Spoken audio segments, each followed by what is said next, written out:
On connaît tous ce sentiment, le chaos opérationnel qui peut freiner même les meilleures équipes.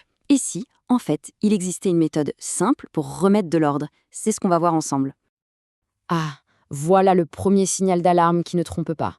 Les projets prennent du retard, les deadlines glissent, et pourtant le calendrier est plein de réunions. C'est le symptôme classique d'un système de travail qui est à bout de souffle. Et ça se manifeste un peu partout. Des priorités qui changent tout le temps, des processus qui semblent inutilement compliqués, et bien sûr, des managers qui portent tout sur leurs épaules. En fait, c'est comme si le système d'exploitation de l'équipe avait besoin d'une mise à jour. Toute l'énergie se perd en friction. Alors, la solution, ce n'est pas de tout casser pour tout reconstruire. Loin de là. La philosophie ici est complètement différente et elle est basée sur une idée toute simple de petits pas pour un très grand impact.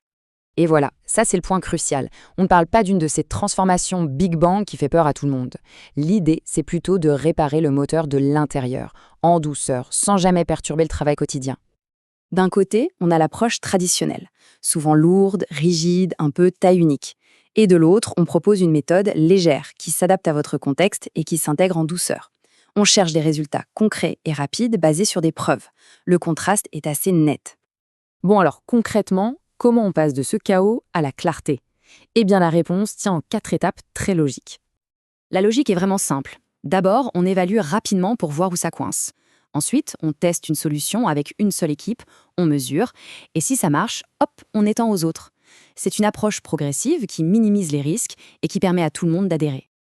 Et ça, c'est fondamental. Le changement ne s'impose pas, il s'accompagne.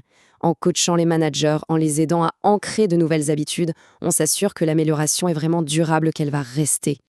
D'accord, mais au final, ça donne quoi? Quels sont les résultats concrets? Eh bien, l'impact est non seulement mesurable, mais il arrive vite.